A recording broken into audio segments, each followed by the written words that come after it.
ಯಾವ ಭಾಷೆಗೆ ಮಾತಾಡ್ತಾ ಇದ್ದಾರೆ ಅವರು? ಅದು ಯಾವ ಕೃತನ ಯಾವ ಥರ ಅದನ್ನ ಅಂದ್ಕೊಳ್ಬೇಕು ನಾವು? ದೇಶದ ಪ್ರಧಾನಮಂತ್ರಿ ಒಂದು ಚುನಾವಣೆನ ಆ ಮಟ್ಟಕ್ಕೆ ಇಳಿಸ್ಕೊ ಹೋಗಿದ್ದಾರೆ. ನಾವು ಅಷ್ಟು ಕೆಳಗೆ ಹೋಗಿದ್ದೇವೆ ನಾವು.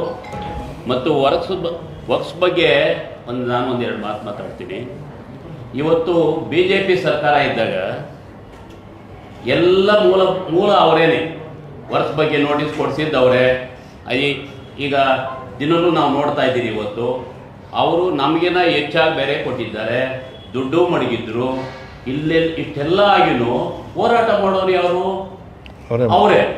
ಎಲ್ಲನೂ ಅವರೇ ಮಾಡಿರೋದು.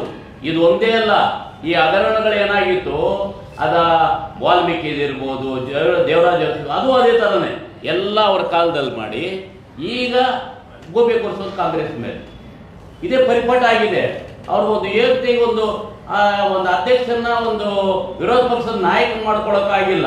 ಅವತ್ತಲಿಂದ ಅದೇನೆ ಒಡೆದ ಮನೆ BJP ತಿರುಗು ಮಾತಾಡಕ್ ಹೋದ್ರೆ ಕಾಂಗ್ರೆಸ್ ಮೇಲೆ ಅವ್ರ ಮೇಲೆ ಇವ್ರ ಮೇಲೆ ಅವ್ರು ಮಾಡ್ಕೊಳ್ಳಿ, ಅದೇ ಚೆನ್ನಾಗಿರುತ್ತೆ ದೇಶಕ್ಕೆ ಮನರಂಜನೆಯಾಗಿ. ಕಾಂಗ್ರೆಸ್ ಕೆಲಸ ಮಾಡ್ತಾ ಇದೆ ರಾಜ್ಯದಲ್ಲಿ, ಅಭಿವೃದ್ಧಿ ಕೆಲಸ ಮಾಡ್ಬೋದು, ಜನರ ಕೆಲಸ ಇರ್ಬೋದು, ಏನು ನಮ್ಮ 5 ಗ್ಯಾರಂಟಿಗಳಿರ್ಬೋದು, ಅದ್ರ ಬಗ್ಗೆ ಕೆಲಸ ಮಾಡ್ತಾ ಇದ್ದೇವೆ ನಾವು. ಅದರ ಗಮನ ನಮಗೆ.